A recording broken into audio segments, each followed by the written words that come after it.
హల్లెలూయా. చూడండి, ఈ వాక్య భాగాన్ని మనం చదివినప్పుడు ఇక్కడ పిల్లరా ఒక 3 క్యారెక్టర్లు కనబడుతున్నాయి. చాలా అర్థవంత రీతిగా నేను తెలియపరచడానికి ఆశపడుతున్నాను. మీకు అర్థమయ్యే రీతిలో మనస్సు పెట్టింది. కంటే విత్తువాడు వాక్యం విత్తుతున్న కొన్ని విత్తనాలు ఎక్కడ పడతాయంట? త్రోవ పక్కన. కొన్ని ఎక్కడ పడ్డాయి? కొన్ని విత్తనాలు మంచి నేల. మంచి నేలలో పడిన విత్తనాల్లో కూడా మళ్ళా పర్సంటేజ్ ఉంది. 30%, 60%, 100. కాబట్టి వాక్యము అనేది నువ్వు వినగలిగినప్పుడే నీ ప్రవర్తనను సరి చేసుకోగలుగుతావు, నువ్వు ఆశీర్వాదాలు పొందుకోగలుగుతావు. నువ్వు వాక్యం వినకుండా నీ మైండ్ని గనక నువ్వు డైవర్ట్ చేసుకోవడానికి నువ్వు ఇష్టపడ్డావా, ఎవరికి అవకాశం ఇచ్చినట్టంటే సాతానుకు అవకాశం ఇచ్చినట్టు. హల్లెలూయా. చూడండి, ఈ వాక్యాన్ని మనం ఒకసారి ధ్యానించగలిగితే ఇందులో 3 క్యారెక్టర్స్ కనబడుతున్నాయి. 1 రాజు అయిన దావీదు, 2 వారి దగ్గర ఉన్నటువంటి పిల్లరా రాజుగారి దగ్గర ఉన్న సైనికులు, 3వది షిమి అనే ఒక వ్యక్తి. 1 రాజు అయిన దావీదు, 2వది రాజు దగ్గర ఉన్నటువంటి సైనికులు సెరూయా కుమారులు 2, 3వది షిమి అనే వ్యక్తి. ఎవరు ఈ షిమి అంటే సౌలు వంశానికి బెన్యామీను గోత్రానికి చెందినటువంటి వ్యక్తి ఇతడు అన్నమాట. దావీదు ఎవరంటే యూదా గోత్రానికి చెందినవాడు. దావీదు రాజుగా అయిన తర్వాత అతన్ని రాజుగా దేవుడు ఏర్పాటు చేసిన తర్వాత అతనికి ఇచ్చినటువంటి సైనికులలో ఉన్న ఒక 2 ఈ సెరూయా కుమారుడు. సరే, ఇక్కడ ఏం జరుగుతుందంటే సౌలు పిల్లరా దేవుడి దృష్టికి ఆయాసకరంగా జీవించడం వల్ల, దేవుడి దృష్టికి దుఃఖకరంగా జీవించడం వల్ల దేవుడు సౌలుని ఏం చేసినట్టు విడిచిపెట్టేశాడు. ఎప్పుడైతే సౌలుని దేవుడు విడిచిపెట్టేశాడో ఇప్పుడు శత్రువులు వచ్చి సౌలుని హతమార్చేస్తున్నారు. సౌలుని చంపి పిల్లరా మరి వారి దేవతల గుడిలో సౌలు యొక్క శిరస్సు ఒక చోట, శరీరం ఒక చోట పెడుతున్నారు. అయితే ప్రజల్లోకి ఎలా వెళ్ళిందంటే దావీదే సౌలుని చంపాడని ఈ వ్యక్తి షిమి అన్న వ్యక్తి మిస్అండర్స్టాండింగ్ చేసుకుంటున్నాడు. సో గమనించండి, మనం ఇక్కడ దాకా విని ఉన్నాము.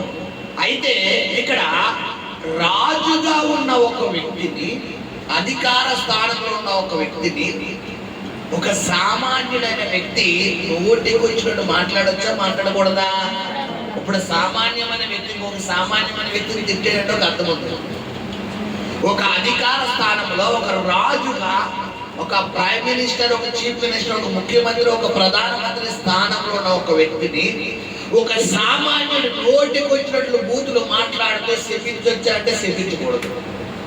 ఒకవేళ ఈ రాజు గనక ఒక మాట గనక పలికితే ఆ పలికిన వ్యక్తి ఎవరైతే ఉన్నారో ఆ వ్యక్తిని వెంటనే చంపేస్తారు. ఇక్కడ జరుగుతున్నటువంటి పరిణామం ఇదే. ఈ యొక్క రాజు అయినటువంటి దావీదు మరి మార్గం గుండా వెళ్తుండగా ఈ షిమి అన్న వ్యక్తి దావీదును కొన్ని మాటలు పలుకుతున్నాడు. ఏ విధంగా పలుకుతున్నాడు అంటే మనం చూసుకుంటే గనక ఈ షిమి నరహంతకుడా, దుర్మార్గుడా, చీపో అని నీవు వెళ్ళగొట్టిన సౌలు ఇంటి వారి హత్యను యెహోవా నీ మీదికి రప్పించి యెహోవా నీ కుమారుడైన అబ్షాలోము చేతికి రాజ్యాన్ని అప్పగించి ఉన్నాడు. హల్లెలూయా. ఇలాగా తిడుతూ మరి చీపో అని అసహ్యించుకుంటూ, నరహంతకుడా అని దుర్భాషలు మాట్లాడుతూ, దుర్మార్గుడా అని వ్యర్థుడా అని ఇలా మాటలు మాట్లాడుతూ పెడుతున్నాడు. ఇప్పుడు గమనించండి, మనం సొసైటీలో ఉంటున్నాం, సమాజంలో తిరుగుతున్నాం మనం. అయితే కొన్ని సందర్భాల్లో మనం అందరికీ నచ్చాలని ఉందంటే రూల్ లేదు. మనకు నచ్చిన మనం కొంతమందికి నచ్చవచ్చు, కొంతమందికి నచ్చకపోవచ్చు. మన మాట విధానం అందరికి నచ్చలని రూల్ లేదు. ఇప్పుడు నచ్చిన వాళ్ళు పిల్లరా మనల్ని మెచ్చుకుంటారు, నచ్చలేని వాళ్ళు మనల్ని తిడతారు. ఇక్కడ దావీదు అంటే అక్కడ చాలా మంది ప్రజలకు అభిమానం. చాలా మంది ప్రజలు దావీదుని గణపరుస్తున్నారు కూడా. సౌలు 1000 కొలదియు, దావీదు 10,000 కొలది అని గణపరుస్తున్నారు. మరి ఇలాగ దావీదు ఒక పక్కన ఘనత పొందాడు, క్రెడిట్స్ పొందాడు. ఈ షిమి అన్న వ్యక్తి మాత్రం దావీదుని ఏ విధంగా అన్నాడంటే, పిల్లరా నరహంతకుడా, చీపో నీవు సౌలును చంపావు కాబట్టి ఆ శాపము నీ పిల్లలు నీకు శత్రువులైపోయారు, అబ్షాలోమును చంపాలని చూస్తున్నాడు అని దుర్భాషలు మాట్లాడుతూ శపిస్తున్నాడు. ఇక్కడ నేను అంటాను, మన జీవన శైలిలో కొన్ని సందర్భాల్లో మనం ప్రేమించిన వారే, మన అనుకున్న వారే మనకు శత్రువులు అయిపోతారు. వీరు నేను ఎంతగానో సపోర్ట్ చేశాను, వీరికి ఎంతగానో చెయ్యొద్దులు ఇచ్చాను, ఎంతగానో నేను వీరిని లేవనెత్తాను అనుకునే వారు కొన్ని సందర్భాల్లో మనకి అగైనెస్ట్ అయిపోతారు. అయితే వారు మనకి అగైనెస్ట్ అయిపోయిన తర్వాత మనం వారిని చూసి బాధపడటం తప్ప చేయలేని పరిస్థితి ఏమి ఉండదు. ఇక్కడ దావీదు కూడా అదే పరిస్థితిలో ఉన్నాడు. అయితే అవతల వ్యక్తి మరీ పేటైపోయి నోటుకు వచ్చినట్టు మాట్లాడతాడు. ఇప్పుడు దావీదు కనుక ఒక్క చిటికేస్తే ఆ వ్యక్తిని ఏం చేస్తారంట, తల్ల నరికి నీ కాళ్ళ దగ్గర పెడతానంటాడు. ఆ సిరియా కుమారులు వచ్చి ఇప్పుడు దావీదు ఒక మాట పువ్వంటే సరిపోద్ది కదా, సరిపోదా లేదా? కానీ దావీదు అంటున్నాడా? దావీదు దేవుడు హృదయానుసారుడు అని గుర్తింపు పొందడం గల కారణాల్లో ఇదొకటి. శ్రద్ధగా ఆలోచిస్తారు. ఎందుకంటే ఇక్కడ దావీదు ఎప్పుడైతే దేవుని ఆత్మతో నింపబడ్డాడో, దేవుని అభిషేకాన్ని దావీదు పొందుకున్నాడో, వెంటనే దావీదులో కోపము, మరి కక్ష సాధింపు, రెవెన్యూ తీర్చుకోవడం, ఈ స్వభావం ఏమైపోయిందంటే దావీదులోంచి బయటికి పోయింది. చాలా మంది చర్చికి వస్తారు, ప్రార్థన చేస్తారు, వాక్యం వింటారు, కానీ వారిలో ఉన్న స్వభావాలు వాళ్ళు ఏం చేసుకోరంటే పిల్లరా మార్చుకోరు. నువ్వు దేవుడిని నమ్ముకున్నారని చెప్పుకుంటే కుదరదు. ప్రతి సహోదరుడా, నువ్వు ప్రార్థన చేస్తే కుదరదు, నువ్వు వాక్యం చదివితే కుదరదు. నీలో క్రీస్తు యొక్క మాదిరికరమైనటువంటి జీవితం కనపడాలి, ప్రజలకు చూపించాలి. క్రీస్తు మాదిరికరమైనటువంటి జీవితం నువ్వు ఎప్పుడైతే చూపించగలుగుతావో, ఇప్పుడు దేవుడు నీ జీవితంలో అసాధారణమైనటువంటి కార్యాలను సాధ్యపరచగలుగుతాడు. ఇక్కడ దావీదు పిల్లరా మరి ఆ యొక్క క్రియతో కూడిన జీవితం దావీదు జీవిస్తున్నాడు కాబట్టి దేవుడు దావీదును అంత స్థాయిలో హెచ్చించాడు. ఇప్పుడు మనం చదువుకుంటే ఈ విధంగా ఈ యొక్క షిమి అన్న వ్యక్తి దావీదును దుర్భాషగా మాట్లాడుతూ మరి ప్రజలందరి ముందు మరి భయంకరమైనటువంటి మాటలు మాట్లాడుతుంటే దావీదు ప్లేస్లో ఒకవేళ నువ్వు నేను ఉంటే ఏమంటావంటే అచ్చడిగా తలకే లేపెట్టాడు అంటాడు. ఎందుకంటే అక్కడ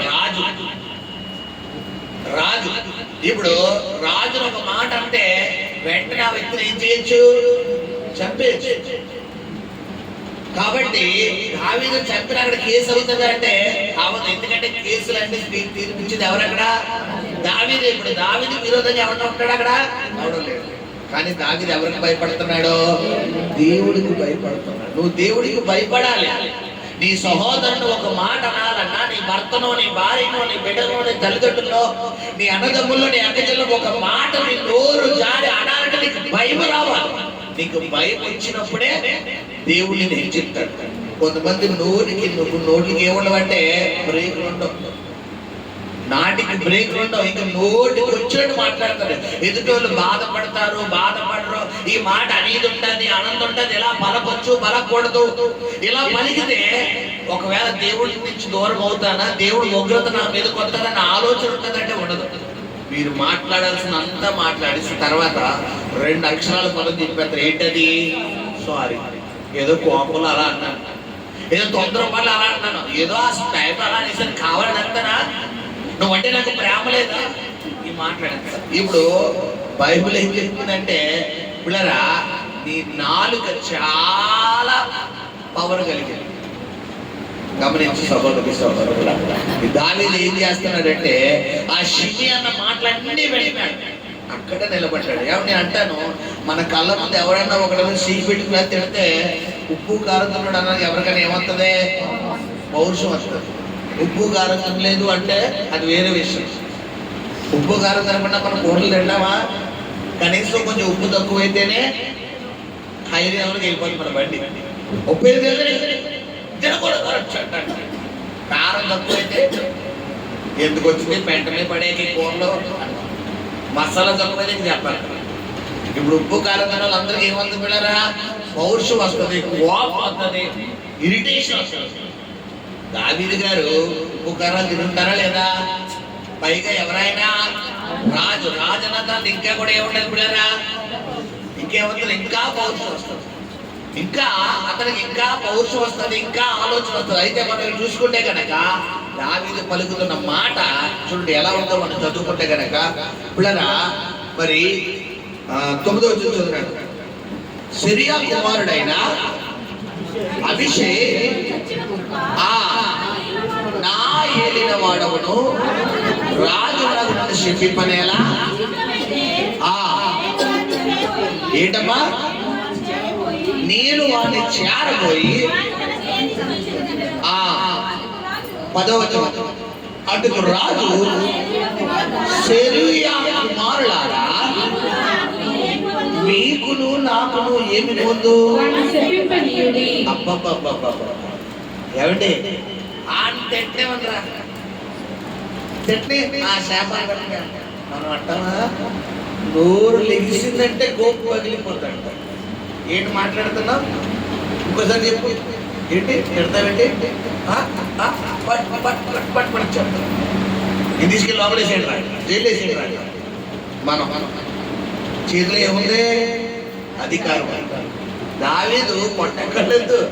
ఇలా ఒకసారి సైనికులు చూస్తే ఆడంటే సినిమా అయిపోతాడు. కానీ దావీదు ఎలా అంటాడా? దావీదుకి పౌరుషం రాదంటే వస్తుంది. ఆ పౌరుషాన్ని ఎవరి కోసం చంపించుకుంటున్నాడు? నువ్వు నీ పౌరుషాన్ని ఎవరి కోసం చంపుకోవాలమ్మా? ఎలా పాస్టర్ గారు నన్ను అంటే ఎలా కంట్రోల్ చేసుకోవాలి? మరి నీకు పరలోకం కావాలంటే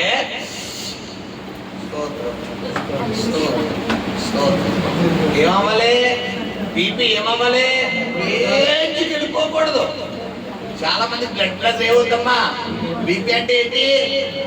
బి అంటే బ్లడ్, పి అంటే ప్రెషర్. అంటే బీపీ హై లెవెల్కి వెళ్ళిపోతుంది. అలాగా మొత్తం 125/80 అని బీపీ.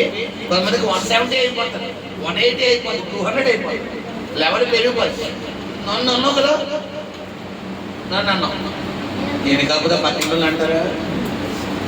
గమనించండి. దావీదు పిల్లరా ఎంత సింపుల్ గా మాట్లాడా. వాణ్ణి శపింపనీయుడి అంటాడు. హల్లెలూయా. నువ్వు చెప్పగలగాలి, మాట నీలోంచి రావాలి. ఎంత అద్భుతమైన మాటలు 2-3 వచనాల్లో ఉన్నాయంటే ఒక క్రైస్తవుడు ఎటువంటి జీవితం జీవించాలో దేవుడు మనకి ఈ రోజు చూపిస్తున్నాడు. నువ్వు సొసైటీలో తిరుగుతున్నావు, నువ్వు సమాజంలో తిరుగుతున్నావు. నువ్వు సమాజంలో తిరుగుతున్నప్పుడు ఇటువంటి మాదిరికరమైన జీవితం నువ్వు జీవించినప్పుడే నీ ప్రవర్తన బట్టి ప్రజలు ఏం చేస్తారంటే దేవుడు మందిరానికి రావడానికి వారు తెరవబడతారు. హల్లెలూయా. అలా కాకుండా రక్షణ పొందక ముందు ఒకే జీవితం, రక్షణ పొందిన తర్వాత అదే జీవితం అయితే అబ్బో ఎల్లరా బాబు చర్చికి వెళ్తారు, బూతులు మాట్లాడతారు, రోజు ఇంట్లో గొడవే, రోజు కేకలు అరుపులు, రోజు ఇంట్లో బూతులే. ఏళ్ళరా బాబు చర్చికి. ఏళ్ళోడు మారగానే వీళ్ళు మళ్ళీ ఎవరు చెప్తారు? మనకు చెప్తారు, మీరు మారండి అమ్మా, మీరు మారండి, ముందేళ్ళు మారండి రా, ముందేళ్ళ ప్రవర్తన మార్చుకోమని చెప్పండి. ఇప్పుడు బైబిల్ ఉంది, నీ వల్లే దేవుడి నామం అన్ని లేదుగా దూషణకరంగా మారిపోతుంది. ఈరోజు నీ వల్ల దేవుడికి ఘనత అయితే రాకపోయినా పర్వాలేదేమో కానీ అవమానం రాకూడదు. నువ్వు దేవుడు బిడ్డని తెల్ల బట్టలు తెల్ల సీర కట్టుకుని నల్ల బైబిల్ పెట్టుకుని తెత్తిపై సెంకి వేసుకుంటే కుదరదు. నువ్వు దేవుడి బిడ్డని తెల్ల ప్యాంటు తెల్ల చొక్కా కూర్చుని సంకలో నల్ల బైబిల్ పెట్టుకుంటే కుదరదు. ఈ మాదిరికరమైన జీవితం ప్రజలు చూడగలగాలి. హల్లెలూయా. మన బైబిల్లో చూసుకుంటే పాత నిబంధన గ్రంథంలో ఎంతో మంది భక్తులు వారి మాదిరికరమైన జీవితాన్ని మన చూపుతున్న. ఉదాహరణకు మోషే చరిత్రలో మనం చూసుకుంటే కనుక నిర్గమకాండము 2వ అధ్యాయంలో ఒకసారి మోషే చూసుకుని మళ్ళీ వద్దాం చూడండి, జాగ్రత్తగా గుర్తుపెట్టుకోండి. నిర్గమకాండము 2వ అధ్యాయం తీర్థములరా, నిర్గమకాండం 2వ అధ్యాయంలో ఈ మోషే మనం చూసుకుంటే 11వ చదువునా 11. ఆ దినములలో ఆ మోషే పెద్దవాడైన ఆ తన జనుల యొద్దకు పోయి ఆ వారి భారములను చూచెను. ఆ అప్పుడు అతడు ఆ తన జనులలో ఒక హెబ్రీయుని తన జనులలో ఒక హెబ్రీయుని ఒక ఒక ఐగుప్తుడును ఆ కొట్టగా ఆ చూచెను. ఆ అతడు ఆ ఇటు అటు తిరిగి చూచి అతడు ఇటు అటు తిరిగి చూచి ఎవడునూ లేకపోగా ఎవడును లేకపోగా ఆ ఐగుప్తుని చంపి ఆ ఐగుప్తుని చంపి ఇసుకలో వాడిని కప్పి పెట్టెను. ఇసుకలో వాడిని ఏం చేసేటమ్మా కప్పి పెట్టెను. కప్పి పెట్టాడు. ఎవరమ్మా? మోషే. హెబ్రీడ్ అంటే మరి పిల్లరా మోసే సంతతికి చెందిన వ్యక్తి. ఐగుప్తీయుడు అంటే పిల్లరా మరి ఐగుప్తీయుడు అంటే అన్ని మనం చూసుకుంటే ఈ యొక్క మోషే ఐగుప్తులో ఫరో కుమార్తె కుమారుడుగా 40 సంవత్సరాలు పెరిగాడు. కానీ ఒక రోజు తనకు నిజం తెలిసిపోయింది, నా తల్లి ఫరో కుమార్తె కాదు, నేను హెబ్రీ సంతతికి చెందిన వాడిని.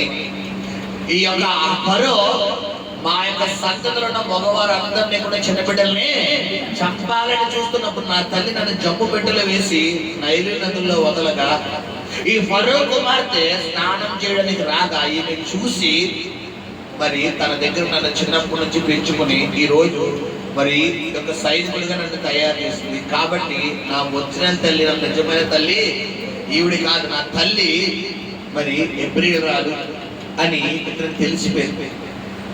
ఇప్పుడు ఏం జరుగుతుందంటే ఆ ఐగుప్తులో ఒక హెబ్రీయుడికి ఐగుప్తుడికి ఇద్దరికి గొడవ జరుగుతుందంట. ఇద్దరికి సర్ది చెప్పాడు అనలేదు. ఈ హెబ్రీయుడు ఈ ఐగుప్తీయుడు హెబ్రీయుడి మీద ఒక మాట వేయగానే వెంటనే ఈ మోషికి ఏమొచ్చిందంట? కోపం వచ్చి. ఎందుకంటే మనోడు సైనికుడు కదా, కరాటే టెక్నిక్లు వచ్చు. సైనికుడికి అన్ని రకాల విద్యలు నేర్పుతారు. కాబట్టి ఒక్కసారి మార్షల్ ఆర్ట్ నేర్చుకున్నాడో, మరి కరాటే కుంఫు నేర్చుకున్నాడో, మరి ఏం నేర్చుకున్నాడో ఒకసారి కుంఫు అన్నాడు అంతే. వెంటనే ఒకే అదే సినిమాలో ఉంటది కదా, కమల్ హాసన్ గారు ఇలా అంటే కదా, అలా అన్నట్టు పిల్లరా భారతీయుడు అంతే ఇలా అన్నట్టు ఒక మాట ఎలా అని ఇలా అన్నాడు అంతే. ఆడంటే చచ్చి వచ్చాడు. అని ఏం చేసాడు? ఎప్పటికీ దగ్గర పోయి తీసి కప్పిడేసాడు. అంటే మనవాడు అంత ఫైర్లేను. కొంతమంది ఒక మాట నోరు దగ్గర పెట్టాడు పగిలిపోతుంది. మాట అంటున్నాం రాడు. ఏమన్నా మామూలుగా ఉండదు కొంతమంది. ఇప్పుడు ఈ మోషే గారు ఎవరమ్మా? ఆ సంతతి కిందనోడే. నా జోలికి వచ్చావంటే మర్యాదగా ఉంటావు, నాతో పెట్టుకుంటే గోప పగిలిపోతావు, నోరు కుదురుగా అని మాటలతో కదా చేతలతో చెప్తాడు. ఇప్పుడు మోషే కూడా ఆ సంతతి చెందినోడే. ఇది ఎప్పుడంటే ప్రారంభ స్థాయి. మనం చూసుకుంటే మోషేని దేవుడు పిలుస్తున్నాడు, ఇప్పుడు ఆ హోరేబు పర్వతాన్ని పిలుస్తున్నాడు, ఆ మండుచున్న పొదను దేవుడు చూపిస్తున్నాడు. చూపించిన తర్వాత ఇప్పుడు మోషే దేవుళ్ళలోకి ఐక్యమైపోయాడు. తన పాత జీవితాన్ని ఏం చేశాడు దేవుడు అంటే, మోషే నీవు నిలబడిన స్థలము పరిశుద్ధమైనది కాబట్టి నీ కాళ్ళకున్న చెప్పులు ఏం చెయ్యి? విడిచిపెట్టి. చెప్పులు అంటే అక్కడ ఒక సందర్భంలో సమాధానము, ఇక్కడ ఏంటంటే చెప్పులు అంటే లోకం. నీ చెప్పులు విడిచిపెట్టి రా, నువ్వు ఆ లోకాన్ని విడిచిపెట్టు. ఆ ఐగుప్తులో నేర్చుకున్నటువంటి అవన్నీ విడిచిపెట్టి నేను నీకు ఇచ్చినటువంటి అభిషేకాన్ని పొందుకో అని మోషేని దేవుడు అట్రాక్ట్ చేస్తాడు. ఇలా పిలిచిన తర్వాత సంఖ్యాకాండము 13వ అధ్యాయంలో మనం చూసుకుంటే ఇక్కడ ఒక సన్నివేశం జరుగుతుంది. ఇశ్రాయేలు ప్రజలు మరి ఒకానొక సమయంలో వారికి నీరు లేదని, వారికి మాంసం లేదని, వారికి ఆహారం లేదని దేవుడి మీద తిరుగుబాటు చేస్తున్నటువంటి సమయంలో మోషేకైతే సహనాన్ని దేవుడు ఇచ్చాడు, కానీ దేవుడే సహనాన్ని ఏమయ్యాడు? కోల్పోయాడు. యాక్చువల్లీ సహనాన్ని ఎవరు కోల్పోవాలి? మనిషి. కానీ ఇక్కడ సహనాన్ని ఎవరు కోల్పోయారు? దేవుడే కోల్పోయాడు. దేవుడే కోల్పోయి పిల్లరా మోషేని పిల్లరా ఒక మాట అంటాడు. మోషే సంఖ్యాకాండము 13వ అధ్యాయము మనం చూసుకుంటే కనుక 14వ అధ్యాయము 11వ వచనం చదువునా? యెహోవా ఎన్నాళ్ళ వరకు ఈ ప్రజలను అలక్ష్యం చేయదు, ఎన్నాళ్ళ వరకు నేను వారి మధ్య చేసిన నన్ను నమ్మకయుందురు, నేను వారికి శ్వాసమియగా ఏంటమ్మా తెలివి చేత వారిని హతము చేసి ఈ జనము కంటే మహాబలము గల గొప్ప జనమును నీ వలన పుట్టించదనని మోషేతో చెప్పగా మోషే యెహోవాతో ఇట్లా నేను అలాగైతే ఐగుప్తీయులు దాన్ని గూర్చి విందురు. చూడండి ఏమంటున్నాడు, ఈ జనాలందరినీ ఒక్క దెబ్బతో వేసేసి నీ ద్వారా మళ్ళా ఫ్రెష్గా సంతానం పుట్టిస్తాను. ఆదామవ్వల ద్వారా ఎలా సంతానాన్ని బయటకు తీసుకొచ్చానో అలాగే మోషే నీ ద్వారా ఫ్రెష్ సంతానం పుట్టిస్తానంట. ఇప్పుడు ఈ ప్లేస్ లో ఒకవేళ నువ్వు నేను ఉన్నావు అనుకోండి, బాబా ఏం అవకాశం ఇచ్చావు ప్రభా, ఏసే నాయన. అది ఆ యాకోబు ఉన్నాడు చూడు, అంత మన మొక్క ఎలా సూత్ర కోరలు. ఈ పేతురు ఉన్నాడు చూడు, ఈ మార్త ముందు చూడు, ఆ యొక్క మరియ ముందు చూడు, అది ఆ యొక్క మరి యోహాను కన్నా చూడు, అంత మాన మొక్క ఎలా ఈ ఒక్క దెబ్బతో లేచి ఏసే నేను హ్యాపీగా. పైగా ఎవరో వంశాన్ని రప్పిస్తానంటాడు దేవుడు, మోషే వంశాన్ని. ఇప్పుడు ఈ అవకాశం కనుక నీకు నాకెళ్తే ఏం చేస్తాం చెప్పండి, చెప్పాలమ్మా. వాటిలో ఏం చేస్తాం, అగ్రీ చేసి సంతకం పెడతాం. పైగా మళ్ళా దేవుడు అడుగుతాం, ప్రభా ఇంకా వేయలేదేంటి, ఇంకా వేయలేదేంటి, బేగ కానీ ఆయన బేగ వేసే అంటాం. ఎవరిని ఒత్తిడి చేస్తాం, దేవుడు. ఇప్పుడు బైబిల్ ఏం చెప్తుందంటే, పిల్లరా నిన్ను ప్రేమించిన వారిని ప్రేమిస్తే ఏమి లాభము, ద్వేషించిన వారిని కదా. ఇప్పుడు ఆ మాట తెలిసిన ఈ యొక్క మోషే ప్రేమిస్తున్నాడు. హల్లెలూయా. ఇది తెలుసుకున్నాడు కాబట్టి మోషేకి దేవుడు బిరుదించాడు ఏంటి, నా ఇల్లంతట్లో దేవుడి అనగలగాలి నేను. నువ్వు నా హృదయానుసారుడైన దావీదుకి ఇచ్చిన బిరుదు, నా ఇల్లంతట్లో నమ్మకస్తుడు మోషేకి ఇచ్చిన బిరుదు ప్రకారం దేవుడు నిన్ను గణపరచగలగాలి. అంతేగాని నీ అవసరాలు మాత్రం తీరితే దేవుడు గొప్పవాడు. నువ్వు చేసిన ప్రార్థనకి సమాధానం రాకపోతే దేవుడు తక్కువ అని అనుకోడు. గమనించిన సంఘం మోషేతో దేవుడు అనగానే మోషే ఏమన్నా, అయ్యా వారు ఐగుప్తు నుండి అలాగైతే ఐగుప్తీయులు దాని గురించి విందురు. నీవు నీ బలము చేత ఈ జనమును ఐగుప్తులో నుండి రప్పించితివి కదా. హవిలా రోడ్లు రామ్మా,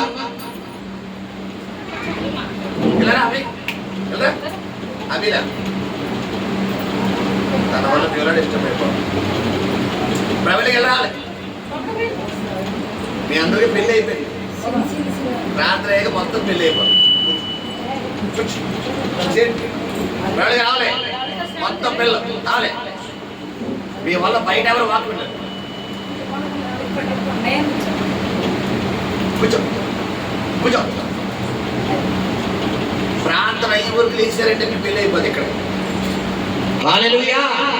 ఇక్కడ గమనించాడు బిడ్డరా, ఇక్కడ దేవుడు మోషేని చెప్తుంటే వీళ్ళందరినీ నేను చంపేసి ఒక్క దెబ్బతో వేసి నీకు కొత్త జనాంగాన్ని ఇస్తానయ్యా అంటే మోషే ఏం మాట్లాడుతున్నాడు చూడండమ్మా. ఇది మార్పు చెందిన వ్యక్తి. ఇదే మోషే ఒకప్పుడు తననన్నాడని ఐగుప్తీని చంపాడా, తన వంశంలో లేదా తన యొక్క సంతతిలో ఒక వ్యక్తి అన్నాడు చంపాడా? చెప్పాలి. చదువుకున్నా కదా, నిర్మాకాండం 2వ అధ్యాయం చదువుకున్నా కదమ్మా. తన మనుషులలో ఒక్కడిని అంటే హెబ్రీలో ఒకరిని అన్నాడని ఈ మోషేకి ఏమని తెలిసింది, మోషే అంటే కోపం రాలేదు. అంటే ఇది ఎక్కడోసారి ఆలోచించండి, హెబ్రీలో ఒకరినంటేనే మోషే సంగతే. ఇంక ఈ లెక్క మోషే మీద ఎవరైనా సేల్ అయితే స్పాట్ ఇంక్లూడింగ్ చేస్తాడు. మీకు అర్థమైందా? తను అన్నాడంటే సరిపడంటే అర్థమవుతుంది.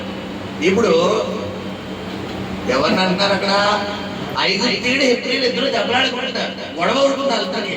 ఆ ఏంట్రా ఆ ఏంటి అంటే ఈడన్నాడు, ఆ ఏంట్రా వీళ్ళిద్దరికి సరి చెప్పాడు. ఎవడో ఐగుప్తీయుడు ఇనిలా కనబడలేదు, అంతే. ఒక దెబ్బ ఎలా కొట్టగానే చచ్చు అటు ఇటు చూసాడు, ఎవరికి కనపడలేదు, పోయి తీసుకెళ్ళి అంటే ఇతను టెంపర్ కలిగిన వ్యక్తి. చాలా మంది అంటారు నాకు అసలే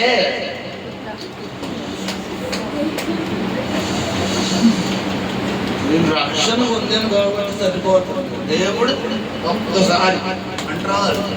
ఏంటి అంటారు? నువ్వు పాత జీవితాలు ఏమైపోవాలి? చనిపోవాలి. నువ్వు చచ్చిపోతేనే నీలో క్రీస్తు బయటకు వస్తాడు.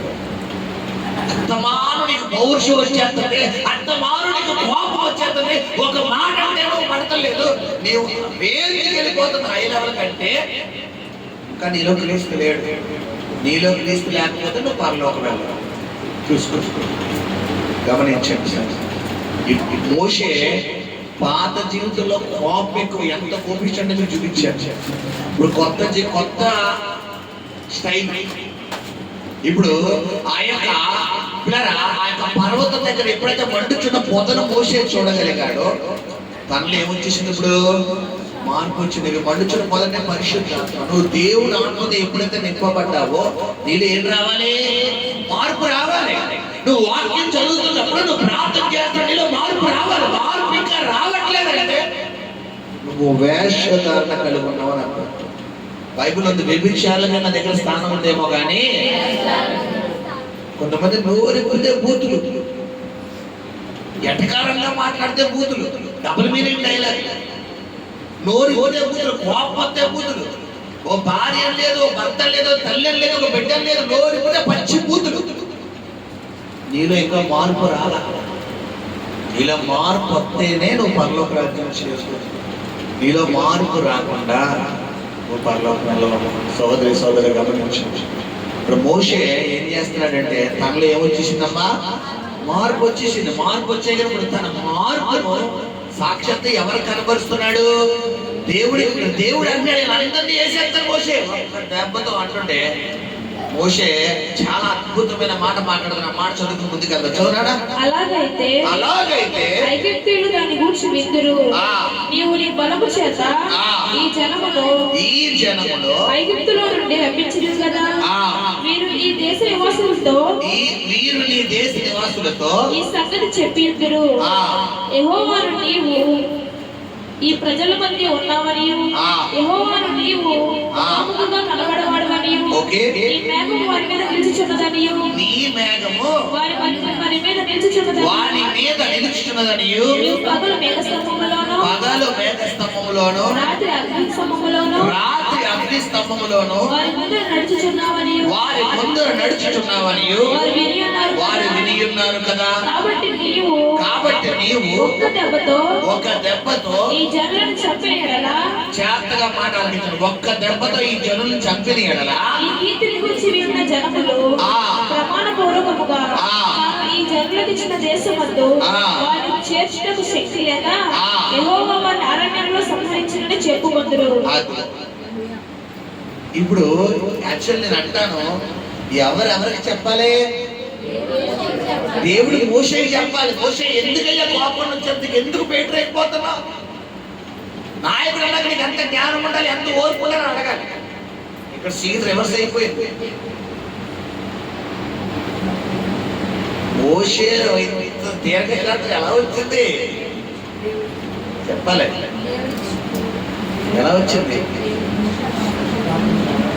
ఎలా వచ్చిందమ్మా? నీకు అంతమంది కోపం వచ్చేస్తుందంటే ఇంకా నీలో ప్రార్థనాత్మ లేదు. నీలో ప్రార్థనాత్మ లేనప్పుడు నువ్వు ప్రార్థన చేసినా వేస్ట్, నువ్వు వాక్యం చదివినా వేస్ట్. కోపపడండి, బైబిల్ కోపపడు కానీ పాపం చేయబడి నీ కోపము దేవుడు నీతిని ఏం చేయదంట? నెరవేర్చదు. దేవుడు నీతి ఏంటంటే నిన్ను దీవించాలి, నిన్ను హెచ్చించాలి, నిన్ను ఆశీర్వదించాలి. దేవుడు నీతి. ఫర్ సపోజ్ మనం చూసుకుంటే మొదటి సమయాల గ్రంథము 2వ అధ్యాయంలో మనకి హన్నా గురించి కనబడతాడు. చాలాసార్లు మేము తెలియపరిచాం. ఇక్కడ హన్నా మనోదుఖముతో దేవుడు సన్నిధిలో యెరూషలేము ప్రార్థనా మందిరానికి వెళ్ళి ఏం చేస్తుందంటే ప్రార్థన చేస్తాం. మరికొద్ది సేపట్లో ఆమెకి దేవుడు దీవెన ఇవ్వబోతున్నాడు. ఏలీ ప్రవక్తను వాడువాడు. ఒక ప్రవచన వాకు దేవుడు ఏలీ ప్రవక్త ద్వారా మాట్లాడబోతున్నాడు. ఇది ఆమె జీవితంలో మరికొద్ది సేపట్లో క్రియ చేయబోతుంది. ఇప్పుడు ఈ ఆశీర్వాదం మరికొద్ది సేపట్లో దాగి ఉంది అనగానే దేవుడు ఒక పరీక్ష పెట్టాడు. ఏంటంటే ఏలీని వాడుకుని నువ్వు తాగొచ్చావా అన్నాడు. నేను అంటాను, ఒక మొగోని అన్నాడంటే ఒక అర్థం ఉంది. పైగా ఒక వివాహిత, ఒకనికి భార్య, ఆమె మనోదుఖముతో ప్రభు సన్నిధిలో ప్రార్థన చేస్తున్నప్పుడు ఏమ్మా ఎందుకు ఏడుస్తున్నావు అని అడగాల, నువ్వు తాగొచ్చావని అడగాల. 99% జనాభా ఏమని అడుగుతారు? ఆమె మనోదుఖముతో మూలుగుతుందంట. మూలుగుతుంటే ఏలి ఏమన్నాడు అక్కడ? ఎంతవరకు నీవు మత్తురాలైండు, నీవు ద్రాక్షరసమును నీ యొద్ద నుండి తీసివేయమని చెప్పగా, తాగడం మానేయమ్మా. ఎంతకాలం అలా మత్తుగా ఉంటావు? ఆ మందు ఎంతకాలం తాగుతావు? క్వార్టర్ వేసుకొచ్చావా, పుల్లు వేసుకొచ్చావా, ఆఫ్ వేసుకొచ్చావా అని అడుగుతున్నాడు. ఈ మాట కనుక ఒకవేళ నిన్ను ఆడవారి నేటి సమాజం ఒకవేళ అంటే కనుక ఏమవుతుంది చూడండి. చాలా మన గురించి ఏం జరుగుతుంది బయట, హాట్ టాపిక్ అయిపోయింది పూలు గురించి. ఆయన ఒక ఉపమానంగా చెప్పారు అంతే. దాని గురించి ఇప్పుడు ఏదో పట్టుకుంటే తీగలాగితే డొంకంతా కదిలేద్దన్నట్టు ఆయి పట్టు కోసం చూస్తారు బయట జనాలు. ఏది దొరికితే ఏది లాగేస్తారు. ఇక్కడ పిల్లరా దొరికింది అమ్మాయి, కానీ ఏమంటుంది పిల్లరా, ఏంటయ్యా నువ్వు పాస్టరేనా? అసలు పాస్టరేనా? నేనేదో ఏడుస్తుంటే నా దేవుడి సరిలో ప్రార్థన చేస్తుండే, నీకు శాస్త్రం అయితే ప్రార్థన చేయి, లేదంటే నీ పని చూసుకో.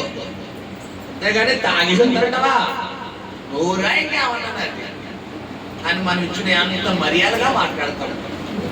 ఎంత మర్యాద! అప్పుడు దాకా పాస్టర్ గారు ప్రణామములు, పాస్టర్ గారు వందనాలు, పాస్టర్ గారు స్తుతులు అని చెబుతున్న మనమే నువ్వు పాస్టరేనా, నువ్వు సేవకుడేనా? అదే నోటితో వచ్చాం ఈ డైలాగ్. ఇప్పుడు అన్నగారి దగ్గర నుంచి ఏ మాటలు వస్తున్నాయి చూడండి సరే. అన్నా అది కాదు, అబ్బబ్బబ్బబ్బా నా ఏలినవాడా, నేను మనోదుఖము గలదానై ఉన్నాను, నేను ద్రాక్షరసమైనను మద్యమునైనను పానము చేయలేదు, నేను తాగలేదయ్యా, కానీ నా ఆత్మను యెహోవా సన్నిధిని కుమ్మరించుకొనుచున్నాను. నీ సేవకురాలనైనా నన్ను పనికి మాలిన దానిగా ఎంచవద్దు. ఎంత దీనత్వంగా! ఇది ఎవరికి రావాలి? మనకి రావాలి. మనకు వస్తుందంటే ఏమో మాస్టర్ గారు ట్రై చేద్దాం అంటే నువ్వు ట్రై చేస్తే వాళ్ళలోకి వెళ్ళవు. నువ్వు ట్రై చేయకూడదు, ఖచ్చితంగా ఉండాలి. ఇక్కడ గమనించండి అన్న ఏమన్నా, నన్ను చిన్న చూపు చూడకయ్యా, నేను ఎందుకు తాగి వస్తాను? నాకు అలవాట్లు లేవు.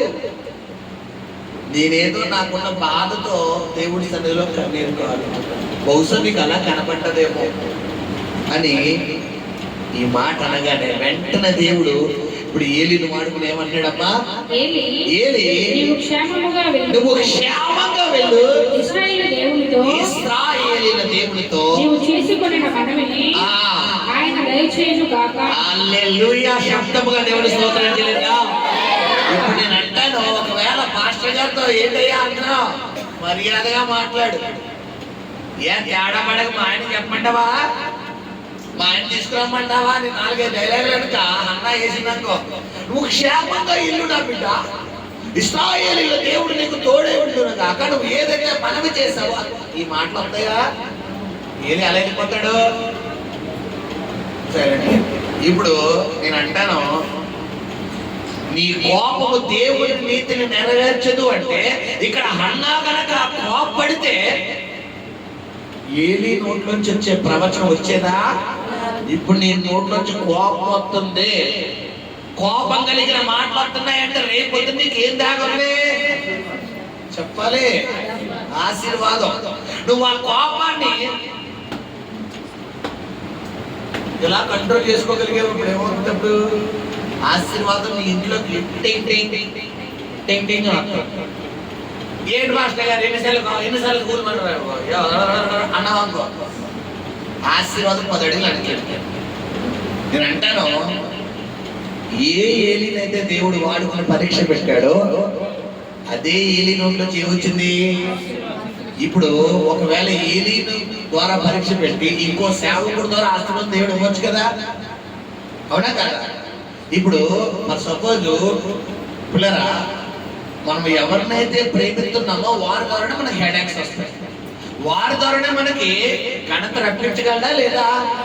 ఇప్పుడు హెడేక్ వస్తుందని నువ్వు అవాయిడ్ చేయడం బెటరా, రిసీవ్ చేసుకోవడం బెటరా? రిసీవ్ చేసుకున్నప్పుడు వారి ద్వారా ఏమవుతుంది? నీకు ఆశీర్వాదం. ఇక్కడ మోషే ఏం చేస్తాడంటే పిల్లరా, ఇశ్రాయేలు ప్రజలు దేవుడికి ఆయాస్కరంగా జీవిస్తారు. దేవుడికి చివరికి ఏమొచ్చిందంటే చెప్పకూడదు కానీ వీళ్ళ పట్ల అసంతృప్తి వచ్చేసింది. ఇంక వీళ్ళు చూస్తే నేను చాలా బాధపడుతున్నాను. అనవసరంగా వీళ్ళు తీసుకొచ్చాను రా బాబు, అనవసరంగా వీళ్ళు విడిపించాను, నాకు తలపోటుగా తయారైపోయారు అని దేవుడే ఫైనల్గా వీళ్ళందరినీ ఒక దెబ్బతో చంపేస్తానంట. ఇప్పుడు మోషే అడ్డుపడంట, ప్రభువా వద్దు నాయన, మీరు నిన్ను ఐగుప్తులు ఏమని చెప్పి తీసుకొచ్చావు? పాలు తేనెలు ప్రవహించే దేశంలోకి మీరు ఆశీర్వదించబడే దేశంలోకి తీసుకొస్తారని చెప్పి తీసుకొచ్చావు.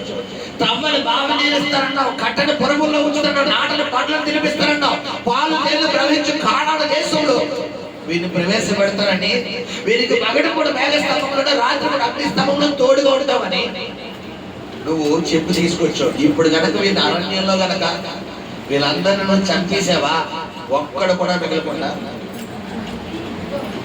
వాళ్ళ దేవుడు వాళ్ళని అడవిలోకి తీసుకెళ్లి బ్రష్ చేస్తారని తీసుకెళ్లి అడవిలో చంపేశాడన్న మాట ఎవరికి వస్తుంది? నీకు వస్తుంది. ఆ రిమార్క్ నీకు ఎందుకు నాయనా అని ఎవరికి గైడ్ చేస్తాడమ్మా? హల్లెలూయా. ఇది మార్పు. గమనించండి సంగమా, ఈ రోజు నీలో ఏం రావాలి? మార్పు రావాలి. నీలో మార్పు రాకుండా నేను ఉప్పు కారం తింటున్నాను, లేదంటే గుంటూరు కారం తింటున్నాను, నెల్లూరు కారం తింటున్నాను, మసాలా కారం తింటున్నాను అని చెప్పి నీకు వచ్చేస్తుంది అన్నావు అనుకో, ఊరికి కూడా నోట్లు వేసుకో కారం అనుకో, లేదా పందారు తింటు చల్ల పడిపోతుంది. అది గమనించండి. మనిషి అన్నవాడికి కోపం రాకుండా ఉండదు. నాతో సహా అందరికీ వస్తారు. ఇందా కోపం రాలేదా పిల్లలకి కలిసి కదిలేనా? కదిలేరా? ఏది అవి వెళ్ళిపోయిందా? అది వెళ్ళిపోతుంది. ఆటలు పెట్టుకోండి. అందరూ కదిలేరా? కదిలికి ఎలా ఉంటుందో తెలుసు. ప్రార్థన అయ్యాక ఇంక కదలరు, కాళ్ళు ఎప్పొచ్చినా కదలరు. కోపడు కానీ ఏం చేయకూడదు? పాపం చేయకూడదు.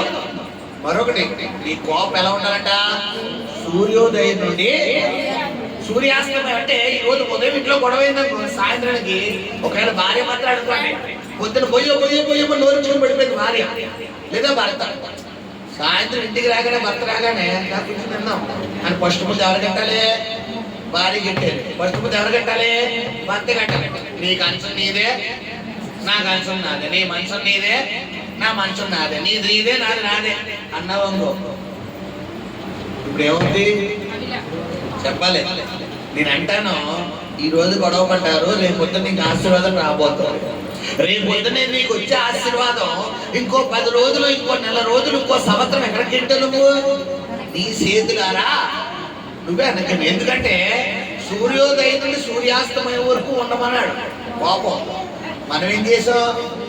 నేను జీవితంలో వచ్చిపోనండి, జన్మలో వచ్చిపోనండి అని రోజులు కాస్త వారాలు అయిపోతాయి, వారాలు కాస్త నెలలు అయిపోతాయి, నెలలు కాస్త సంవత్సరాలు అయిపోతాయి. ఇప్పుడు నేను అంటాను, ఒకరోజు ఏసన్న గారు ఒక ఇంటికి బ్రాహ్మణ ఇంటికి వెళ్ళారట. పోస్తాన వ్యవస్థాపకులు ఏసన్న గారు. ఆ ఇంట్లో భార్య భర్తలు 2 పిల్లలు. ఆ ఏసన్న గారు అయితే వెళ్తే బ్రాహ్మణ ఇంటికి పిలిచిన తర్వాత భోజనం చేస్తున్నప్పుడు పిల్లరా ఎదురుకుండా ఒక టేబుల్ లాంటిది కనబడింది. ఒక ఏమంటారు బోర్డు, ఈ పిల్లలకి స్కూల్లో పిల్లలకి బోర్డు ఉంటుంది కదా, ఒక నోటీస్ బోర్డు అనేది కనబడిందంట. దాని మీద కొన్ని పేపర్లు గుచ్చేసి ఉన్నాయంట. గుచ్చేసి ఉంటే ఈయన భోజనం చేస్తున్నాడు కానీ ఏమో వాక్యాలు ఎవరన్నా పెట్టుకున్నారేమో అనుకున్నారంట. అలా దగ్గరికి వెళ్ళి ఆ బోర్డులన్నీ ఆ బోర్డు చూసి పేపర్లు వేసి చదువుతుంటే ఏదో ఇన్ఫర్మేషన్ అంట, అక్కడ ఇట్టేను తిను, ఇక్కడ ఇట్టేను తాగు, అది తీసుకో, ఇది చేసుకో, అలా వెళ్ళు, ఇలా వెళ్ళు, ఆ సాయంత్రం టైంకి వస్తాను, ఆ రాత్రి టైంకి వస్తాను, అలాగని చెప్పి ఏదేదో రాసేసి లింక్ పెట్టేసి ఉన్నాయంట. ఈయనకు అర్థం కాలేదంట, ఇది ఏంటంటే పిల్లలు ఏమన్నా ఆడుకోవడానికి పెట్టండి. లేదండి ఏమే అంటే ఏమంటే అంటే అంటే ఏం లేదండి, మా ఆవిడకి నాకు మాటలేవు. ఏం లేవు, ఎన్ని రోజులు అయిందండి అంటే అప్పుడు ఇప్పుడు కదండి, అప్పుడు 20 సంవత్సరాలు పెట్టి ఏమా 20 సంవత్సరాలు మాట్లాడలేవండి, మాట్లాడుకోం. కానీ ఆ అమ్మాయితో నేను మాట్లాడండి ఒక పేపర్ మీద రాసేసి నేను కూర్చుతాను. ఆ అమ్మాయి అది చదువుకుని నాకు పేపర్ మీద రాసి కూర్చుతాను. ఇన్ఫర్మేషన్ అంటే బయట తెలియకూడదు కదండి ఎలా ఉన్నామని, ఏదైనా ఇంట్లోనూ పెట్టుకోవాలి కదా. ఇప్పుడు నేను అంటాను, వీళ్ళ ఆశీర్వాదం ఎన్ని రోజులు లేట్ చేసుకున్నారు చెప్పాలి. సమాధానం లేని చోట దేవుడు ఉంటాడా? సహోదరుల ఐక్యత కలిగి ఉండుట ఎంత మేలు. ఇప్పుడు కుటుంబాల భార్య భర్తలు ఒక ఇంట్లోనే ఉంటారు, కానీ ఆయన మాట ఈయనకి వస్తుందో, ఈవిడ మాట ఆయనకి ఇష్టపడదు. ఒకళ్ళు ఇటు ఒకళ్ళు తూర్పు తిరిగితే ఒకళ్ళు పడమర. ఇక పొజిషన్స్ చాలా ఎగరెస్ట్ అన్నమాట. నేను అంటాను, రేపే నీకు ఆశీర్వాదం రాబోతుంది అనగా ఈ రోజు నీ ఇంట్లో గొడవ అవుతుంది అంటే నీ ఆశీర్వాదం చేతులను ఎవరు పాడు చేసుకుంటున్నట్టు? నువ్వే పాడు చేసుకుంటున్నావు. ఇక్కడ గమనించుకుంటారా? ఇప్పుడు దావీదు ఆ మాట మళ్ళా మనం చూసుకుంటే మళ్ళా అధ్యాయంలోకి వచ్చేద్దాం. చూడండి 2 సమూయేలు గ్రంథము 16వ అధ్యాయం చదవనా. దావీదును శపింపమని యెహోవా వానికి సెలవీయగా నీవు ఇలాగ నన్ను ఎందుకు చేయుచున్నావని ఆక్షేపణ చేయగలవాడెవడని చెప్పి. ఏమండి ఈ పాజిటివ్ మన దగ్గర ఉంటుందా? ఫస్ట్ సపోజ్ మీకు అర్థమయ్యేది ఏంటో చెప్తాను. బ్లెస్ ఇప్పుడు బ్లెస్ని ఈ కుమార్తెని వీళ్ళందరూ తిడతారు. ఏంటండి నీకు బుద్ధి లేదా, నీకు జ్ఞానం లేదా, నా పెన్సిల్ బాక్స్ ఎందుకు తీసుకున్నావు, అలా నోటు కొట్టి నా పాప తిడతారు. ఇప్పుడు ఈ కుమార్తె దావీదే అనుకోండి, ఇప్పుడు దావీదు ఈ కుమార్తె ఏం చేయాలి? మా అక్క నన్ను తిట్టడానికి యెహోవా అనుమతించుంటాడు, ఆ తిట్లు తినడం దేవుడు చిత్తమేమో, సరే తింటు అని అంతా అయిపోయిన తర్వాత ఓహో మా అక్క పెన్సిల్ బాక్స్ తీసుకుంటే నాకు తిట్లు వస్తాయి అనమాట, కాబట్టి రేపు ఏం చేయకూడదు, తీసుకోవడం మానే. ఇప్పుడు ఈ పాప తిట్టి పాప మౌనంగా ఉంటే తిరిగి ఈ పాప మామూలుగానే ఉంది కాబట్టి తిరిగి సమాధానం పడాల్సింది ఎవరు? వైశ్యుడే. కారణం ఏంటి? ఈ అమ్మాయి తిట్టింది, ఈ అమ్మాయి ఒక మాట అన్నా అందా? ఇప్పుడు ఈ అమ్మాయి కనుక పుచ్చుక్కున నా ఇష్టం నేను తీసుకుంటాను నేను ఇవ్వను అని కనుక ఈ పాప ఒకవేళ అందనుకోండి, ఇద్దరికి ఏమవుతుంది? ఇప్పుడు వాదోపవాదాలు డిస్కషన్స్ అవుతాయి. అది స్మాల్ గా స్టార్ట్ అయ్యి ఏమైపోతుంది? బిగ్ వార్, 3వ ప్రపంచ యుద్ధం అయిపోతుంది. మాట పెరుగుతుంది. ఇప్పుడు కుటుంబాల్లో స్టార్టింగ్ స్మాల్ గా అనుకుంటారా ఎలా అవుతుందంటే గొడవ జస్ట్ చిలిపి గోన. నీ సంగతి తెలుసులే, నా సంగతి తెలుసు, ఏం తెలుసు? అప్పుడు దాకా నవ్వుకుని నీ సంగతి మా తెలుసులే, మా తెలుసా అన్నారు. ఎందుకు చెప్పు, ఏం తెలుసు నీకు? నీ సంగతి ఏంటి తెలుసు నాకు చెప్పంటావా? నా సంగతి చెప్పింది ఆడికి వెళ్ళిపోద్ది అంటే ఇక్కడున్న కానీ చూస్తే పక్కదిలోకి వెళ్ళిపోతుంది. అప్పుడు దాకా నవ్వుతూ అనుకున్న కుటుంబం మొత్తం సునామీ వచ్చి మొత్తం కుటుంబం. ఇప్పుడు కారణం ఏంటమ్మా చెప్పాలి. దావీదు ఏమన్నాడు? వాడిని శపింపనీయుడి, యెహోవా వాడిని శపింపమని సెలవీయగా వాడిని ఆపగలిగిన వారు ఎవరు అంటాడు. హల్లెలూయా! ఎంత సహనం చూడండి. అసలు దావీదు మాట అనడానికి గల కారణం ఏంటి? దావీదు ఊరికినే అన్నాడా? ముందు దృష్టి కలిగిన వాడు అంటే ముందు దృష్టి కలిగిన వాడు. మనం చూసుకుంటే 1 సమూయేలు 2 సమూయేలు గ్రంథము 19వ అధ్యాయంలో చూడండి, ఇతడు ముందు దృష్టి కలిగిన వాడని ఎలా చెప్పగలరు మాస్టర్ గారు అంటే, ఇదే 2 సమూయేలు గ్రంథము 19 చదువుకుంటాం. చదువునా? అంతలో బెన్యామీనునందున్న బెన్యామీనునకు గేరా కుమారుడైన షిమీ త్వరపడి రాజైన దావీదును ఎదుర్కొనుటకై యూదా వారితో కూడా వచ్చెను. అతని యొద్ద 1000 మంది బెన్యామీనీయులుండిరి. మరియు సౌలు కుటుంబమునకు సేవకుడకు సీపాయును అతని 15 కుమారులను అతని 20 మంది దాసులను వచ్చి రాజు ఎదుటనది అది దాటది. రాజు ఇంటి వారిని అవతలకు దాటించుటకును రాజు దృష్టికి అనుకూలమైన దానిని చేయుటకును రేపు పడవను యువతలకు తెచ్చి ఉండేది. అంతటా గేరా కుమారుడకు, చూడండి ఇక్కడ వస్తున్నాడు అయ్యగారు, గేరా కుమారుడకు షిమీ వచ్చి రాజు యోర్దాను నది దాటి రాగానే అతనికి సాష్టాంగపడి నా ఏలినవాడా నేను చేసిన ద్రోహము నా మీద మోపకము నా ఏలినవాడవును రాజునగు నీవు యెరూషలేమును విడిచిన వేళ నీ దాసుడనకు నేను మూర్ఖించి చేసిన దోషమును జ్ఞాపకముంచుకొనుము.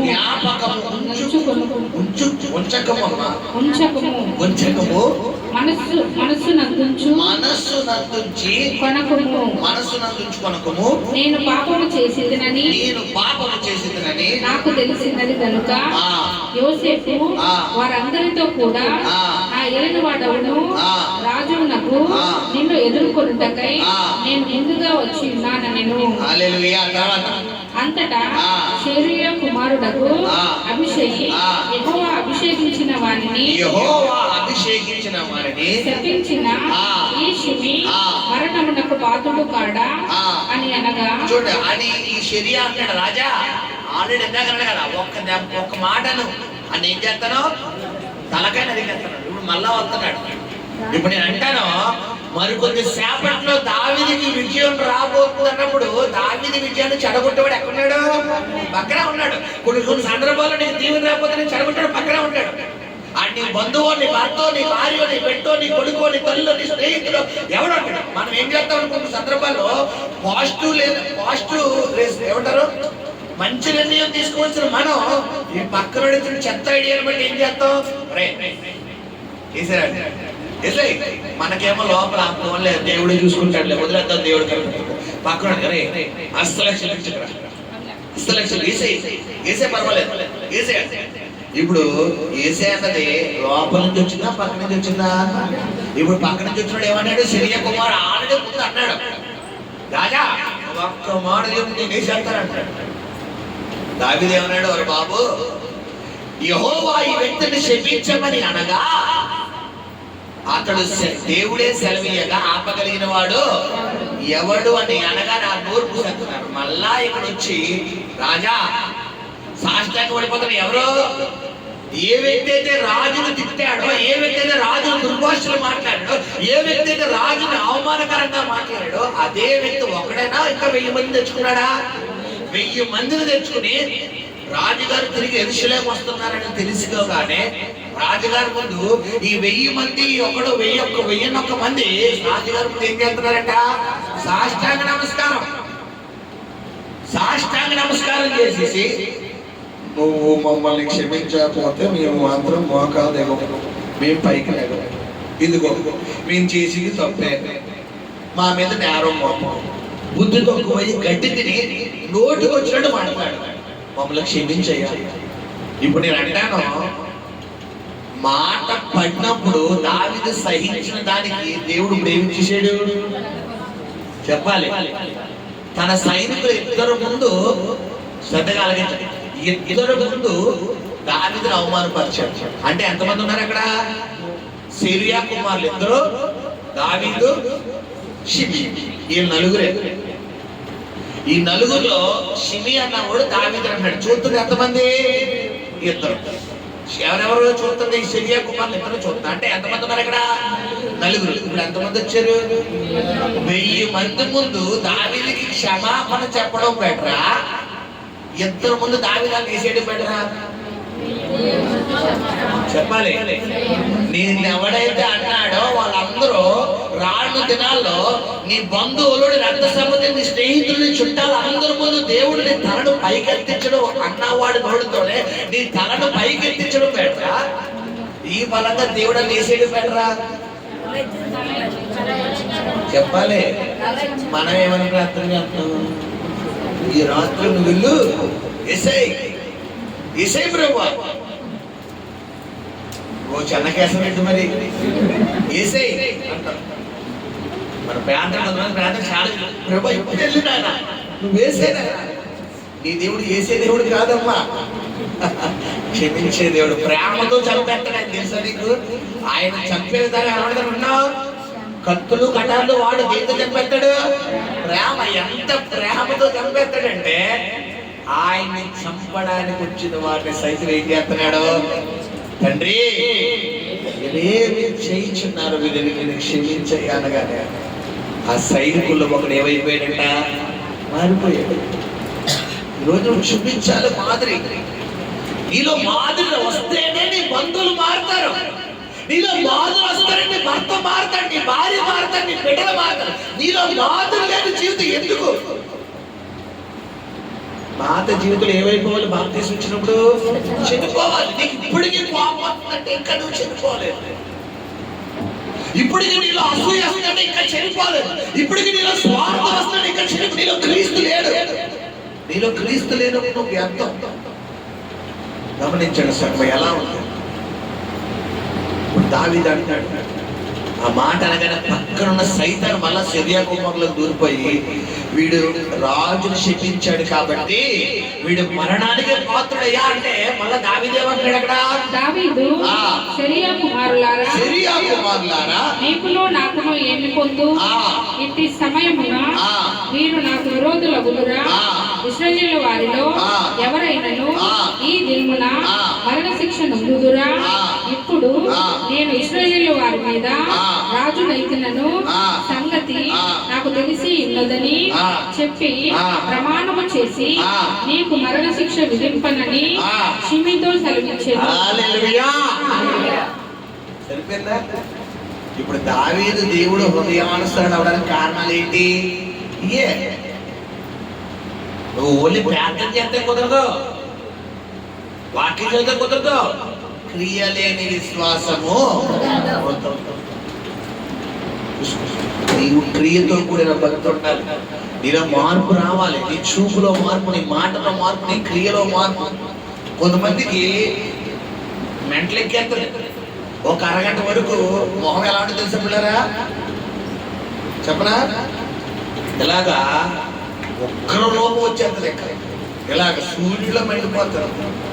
ఇక అప్పుడు దాకా నవ్వుతూ ఉన్న స్మైల్ ఫేస్ కాస్త ఒక్కసారిగా కాల మొహం చూస్తే మామూలుగా ఉండదు.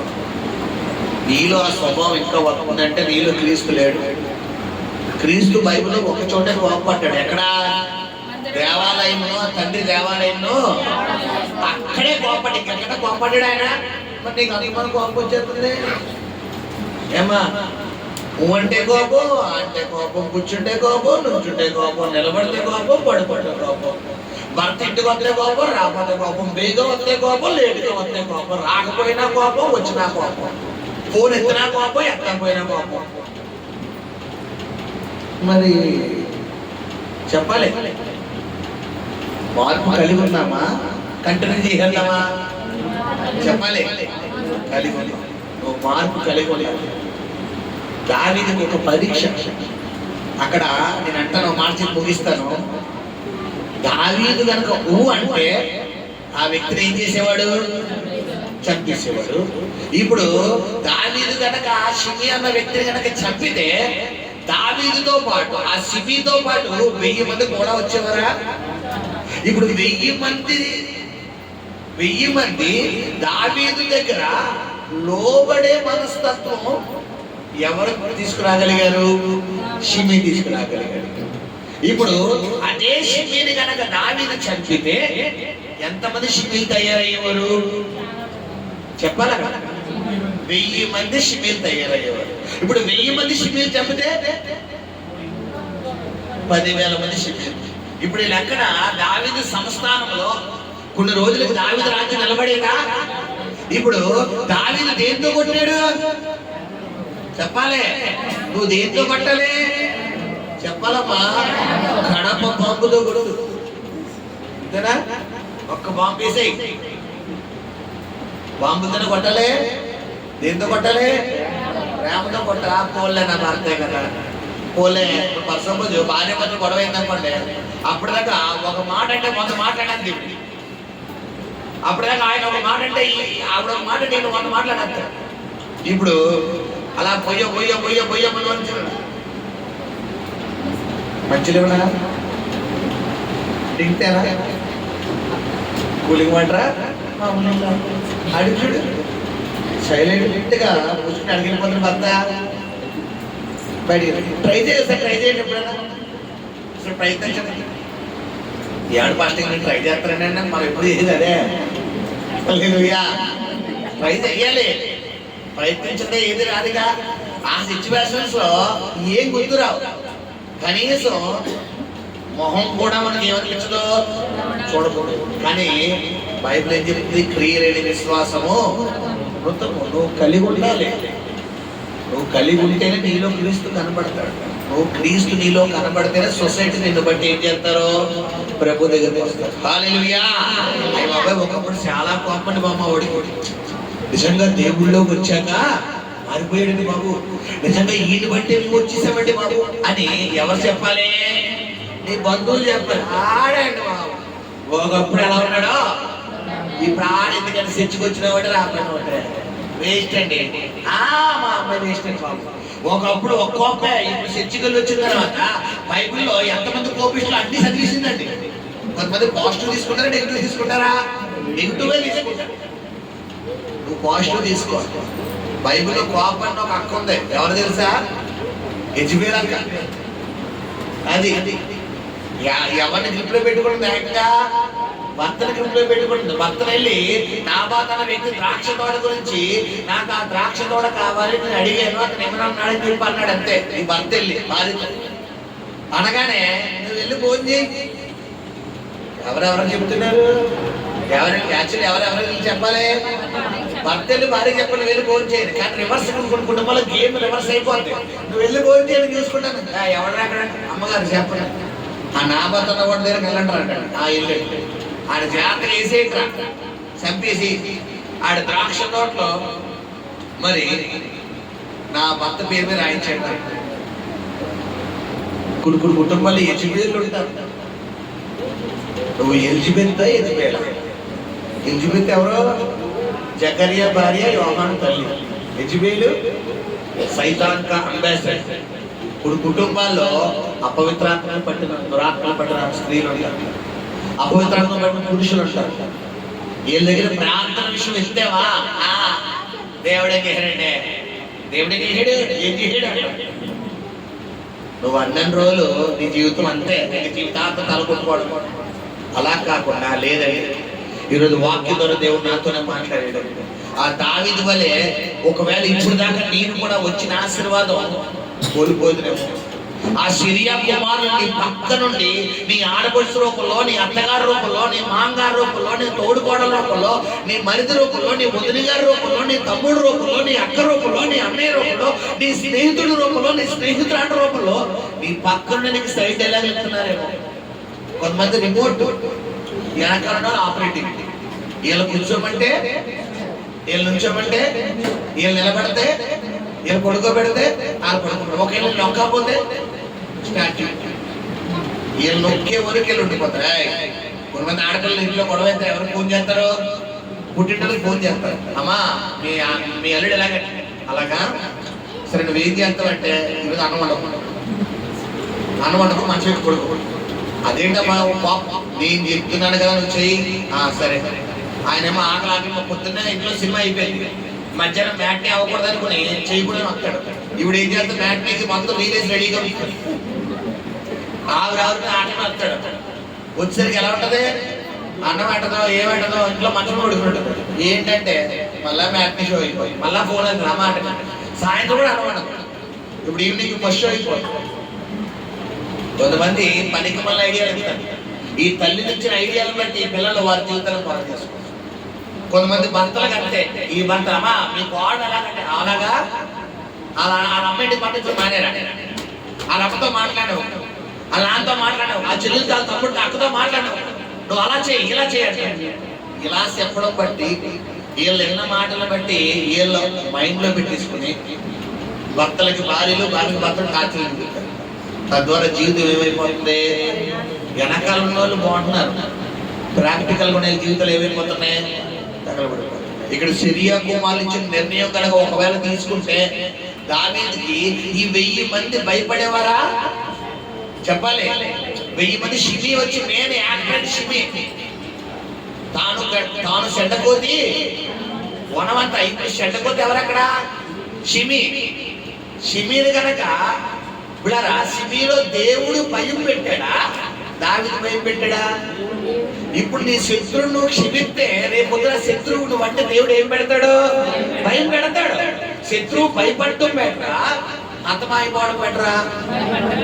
శత్రువు నిన్ను చూసి భయపడ్డాడనుకో రేపు పొద్దునాడు వెళ్ళి ఎంతమందికి చెప్తాడు? ఇప్పుడు 100 మందికి ఆ జోడికి వెళ్ళకరా బాబు, వాడు ప్రార్థనా పరుడు, బాబా ఆడితో పెట్టుకున్నాను నేను లేనిపోతే తలకి 3 నెలలు వచ్చేసి ఆ జోడికి వెళ్ళక దేవుడు నమ్ముకున్నారు. వాళ్ళ ప్రభు పెట్టుకో ఆ జోడికి వెళ్ళకు. ఇప్పుడు ఈడే ఒకప్పుడు ఏం చేసేవాడు? మన దేవుడికి వచ్చేవాడు. ఇప్పుడు నేను ఎవరికి అప్పు చెప్పాం? దేవుడికి అప్పు చెప్పాం. దేవుడు రంగంలోకి దిగకాడు హృదయం మార్చేశాడు. మనం అంటే అప్పుడు దాకా మనం అంటే కారాలు మిరియాలు ఉన్నాడు, మనం చూడగానే ఏం చేస్తాడు? అనా అక్క ఉన్నాడు అనే ఉన్నాడు. ఇప్పుడు వెళ్ళరా? ఇప్పుడు వెళ్ళరా? చూసావు ఎవరికి అప్పు చెప్పు?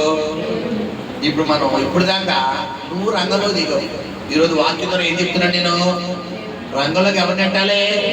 దావీదు దేవుడిని నెట్టాడు. నువ్వు కూడా ఎవరిని నెట్టాలి?